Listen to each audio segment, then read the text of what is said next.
Hello, welcome to my channel Sudharam cultural foods. ఈరోజు మీకైతే బెండకాయ ఫ్రై ఎలా చేయాలి అనేది చూపిస్తాను. బెండకాయలు ఒక హాఫ్ కేజీ వరకు తీసుకొని శుభ్రంగా కడిగి ఒక పొడిగుడ్డతో తుడుచుకొని మొత్తం అన్నిటిని కూడా సన్నగా ఇలాగా కట్ చేసి పెట్టుకోవాలి.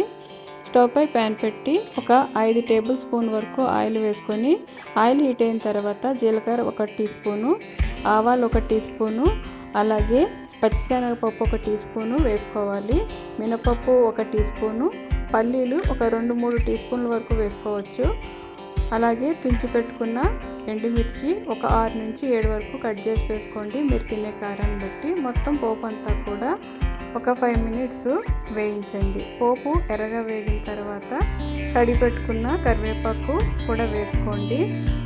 వేసుకుని మొత్తం వేగిన తర్వాత మనం ఏదైతే కట్ చేసి పెట్టుకున్నామో మొత్తం బెండకాయ ముక్కలన్నింటినీ కూడా పోపులో వేసుకోవాలి. పోపులో వేసుకుని సాల్ట్ తగినంత, ఇక్కడ నేను 2 టీ స్పూన్స్ వరకు వేసాను.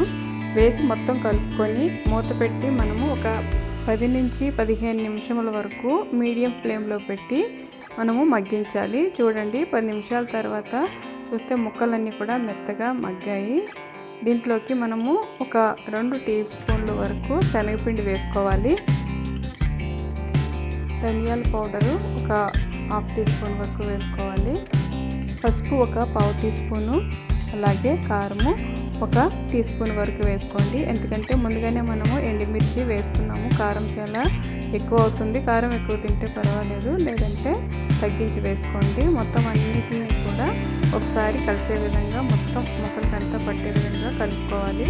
కలుపుకొని ఒక 5 నుంచి 6 నిమిషాలు వేయించండి మీడియం ఫ్లేమ్లో పెట్టి. బెండకాయలకి జిగురు ఉంటుంది కాబట్టి అవి వేగడానికి కొద్దిగా టైం పడుతుంది. మనము శనగపిండి వేసాం కాబట్టి ఆ ముక్కలన్నీ ఆ తడి ఆ జిగురు అంతా కూడా మొత్తం డ్రై అయ్యి మొత్తం ఫ్రై అనేది చాలా క్రిస్పీగాను, తర్వాత దాని టెక్స్చర్ అయితే చాలా బాగా వస్తుంది. బెండకాయ ఫ్రై అయితే ఆల్మోస్ట్ కంప్లీట్ అయింది.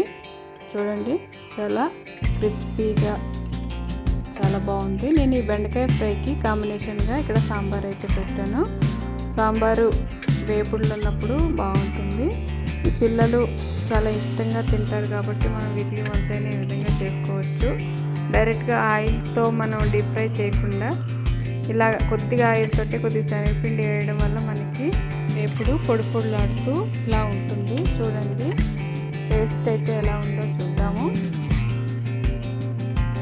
ఉప్పు కారం సరిపోయింది, టేస్ట్ బాగుంది. మీరు కూడా ట్రై చేయండి. ఈ రెసిపీ మీకు నచ్చితే లైక్ చేసి, షేర్ చేసి, సబ్స్క్రైబ్ చేయండి.